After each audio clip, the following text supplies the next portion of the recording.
আসসালামু আলাইকুম ওয়া রাহমাতুল্লাহি ওয়া বারাকাতুহু। প্রিয় দর্শক, প্রিয় ভিউয়ার্স, আশা করি সবাই ভালো আছেন। আলহামদুলিল্লাহ। তো আজকে আমি আপনাদের সামনে কিছু মোটিভেশনাল কথা নিয়ে আসছি। আমাদের জীবন আমাদের জীবন আমাদেরকে কি দিয়েছে? আসলে আমরা জীবনের ভিতরে আমরা কি করতে পেরেছি? আমরা তো সো পৃথিবীটাকে আমরা তো সাজাতেই পারতেছি না। আল্লাহ সুবহানাহু ওয়া তাআলা আমাদেরকে বলেছেন যে তোমরা আমার জন্য করো, আমার জন্য করলে আমি পুরো পৃথিবী তোমার জন্য হয়ে যাব। সো আমরা সেটার বিকল্প আমরা কী করছি? আমার মানুষের জন্য কান্না করছি, মানুষের জন্য আমরা করছি, মানুষকে ভালোবাসার জন্য করছি, মানুষের জন্য করছি। তো সেক্ষেত্রে আল্লাহ রাব্বুল আলামিন তো দিবে না, কারণ আল্লাহ সুবহানাহু ওয়া তাআলা বলেছেন তোমরা আগে আমাকে খুশি করো, আমি আল্লাহ তোমাদেরকে সব কিছু দিয়ে দেবো। আমরা টাকার পিছনে দৌড়াই, নো এভার। টাকা, আমি আল্লাহর পিছনে দৌড়াবো, আমি আল্লাহর কাজ করব, টাকা আমার পিছনে দৌড়াবে। সেক্ষেত্রে প্রত্যেকটা কাজে আপনি, মানুষ ডিপ্রেশনে ভোগে, কষ্ট থাকে। আসলে কষ্ট তো মানুষের সারা জীবন না। আল্লাহ সুবহানাহু ওয়া তাআলা বলেছেন যে তোমার স্বস্তি কিন্তু আমাদের বারবার, হ্যাঁ, কষ্ট একবার হতে পারে, কিন্তু সূরা আলাম নাশরাহ আল্লাহ রাব্বুল আলামিন বলেছেন ইন্না মাআল উসরি ইউসরা।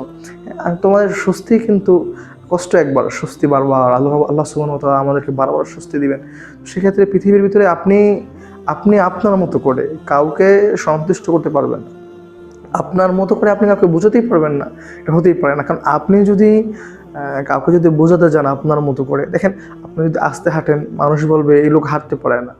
জোরে হাঁটবেন, এই লোক আগে আগে হাঁটে, তার হাঁটা আমাদের পছন্দ না। আপনি যদি কথা বেশি বলেন, বাচাল টাইপের মানুষ, কথা কম বললে এই কথা বলতেই পারে না। আপনি যদি কারো মন না বোঝেন, বোঝে না, স্মার্টনেস না, এগুলো সে বোঝে না, তার সাথে আমাকে যাই তো না তার সাথে আমার। মানুষ আপনাকে এইভাবে মানুষ ইগনোর করবে আপনাকে। আপনি যদি ভাত বেশি খান, খাবার বেশি খান, এই লোক মানে খাবার একটু বেশি খায়, খাবার কম খেলে মুখে রুচি নেই। তো আপনার মতো করে আপনি কাউকে বোঝাতে পারবেন না। এজন্য পৃথিবীর ভিতরে আপনি একাকিত্ব ভাবেন যে আল্লাহ রাব্বুল আলামিন আমাকে পাঠিয়েছে কি জন্য? ওমা খলাকতুল জিন্না ওয়াল ইনসা ইল্লা লিয়াবুদুন, একমাত্র তার ইবাদত করার জন্য। তো সেখানে আমরা পৃথিবীতে এসে বিভিন্ন কাজে আমরা আগ্রহ হয়ে যাই। আসলে মানুষকে আপনি ভালোবাসবেন, ভালোবাসার পরে আপনি যেটা ফিডব্যাক পাবেন, আল্লাহকে ভালোবাসেন, দেখবেন আল্লাহ রাব্বুল আলামিন আপনাকে সব দিয়ে দিবে। কিন্তু মানুষকে আপনি ভালোবাসবেন, মানুষ মন বোঝার চেষ্টা করবেন, দেখবেন সেক্ষেত্রে মানুষ আপনাকে ইগনোর করবে, হ্যাও করবে যে তার সাথে তো আমার যাই না, তার সাথে আমার যাই কীভাবে, তাকে আমি ভালোবাসবো কীভাবে, তার সাথে আমি কথা বলবো কীভাবে, একসাথে থাকবো কীভাবে, আমার ফ্যামিলির স্ট্যাটাস কী বলবে। এজন্য আমি যুবক ভাইদেরকে বলছি, তোমরা যারা ভালোবাসার প্রেমে পড়ো, তোমরা যারা ভালোবাসতে চাও, আসলে মানুষ মানুষ পারে না এমন কিছু নাই, কিন্তু আজকে তোমাদের পরিবর্তন হতে হবে।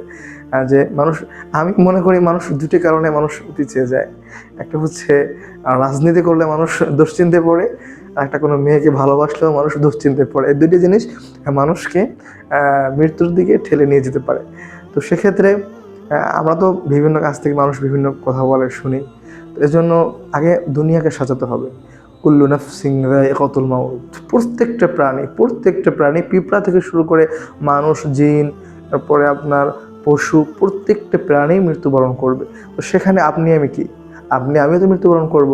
তো আমাদেরকে বুঝতে হবে যে আমরা আসলে কি করছি, আমরা আসলে মানে কতটুকু আমরা স্যাটিসফাই হতে পেরেছি আমাদের জীবনের জন্য, বা আমরা কতটুকু করতে পেরেছি, এটা আমাদের বুঝতে হবে। আমরা এখন এগুলা মানে বোঝার আমাদের ক্ষমতাই নেই।